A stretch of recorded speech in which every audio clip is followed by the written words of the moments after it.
Last Wednesday, tech companies accounted for 20.8% of the S&P 500's total earnings in the third quarter. That's down from 22.8% 3 quarters earlier. At the same time, their share of the index's market capitalization rose to 31.1% as of Friday, compared with about 30% at the start of the year. This isn't just an abstract economic theory. This extreme valuation disconnect directly impacts every investor's portfolio, magnifying risk to an unsustainable level.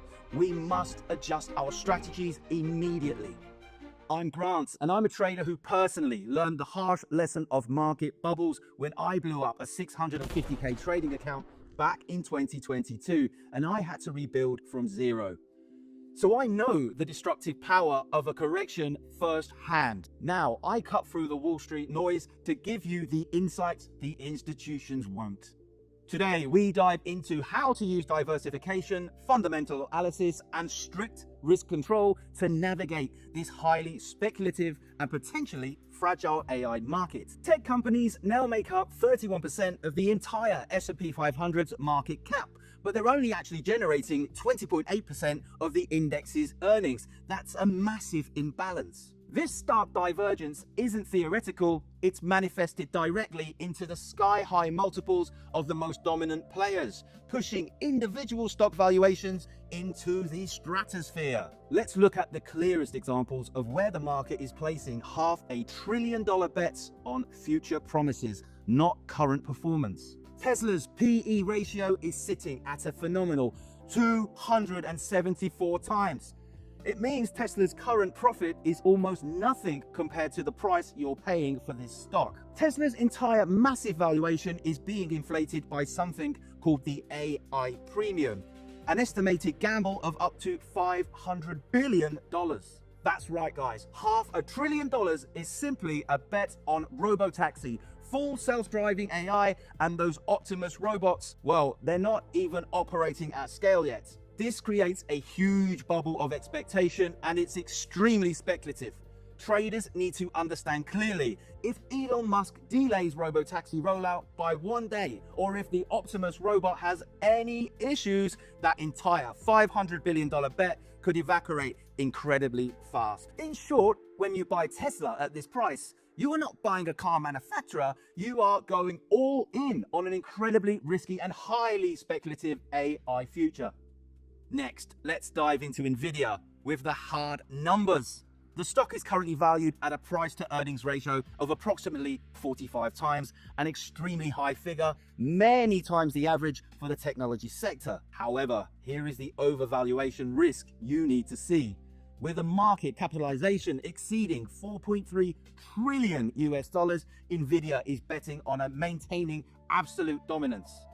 Now, reports indicate that their biggest customers, the very ones helping them to achieve that $57 billion revenue, are quietly building their own custom chips for vertical integration. This competition directly threatens NVIDIA's desirable 75% gross margin should they lose their pricing power.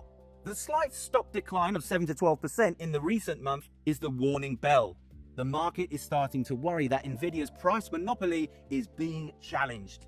If the tech giants no longer rely on them, this immense valuation will no longer have a basis for existence. These are not theoretical risks, they are market realities demanding action. Given the structural imbalance and the ticking time bomb of speculative valuations, passive investment is a recipe for disaster. We need a disciplined defense. So here are 4 actionable steps you must take right now to reposition your portfolio and minimize your exposure.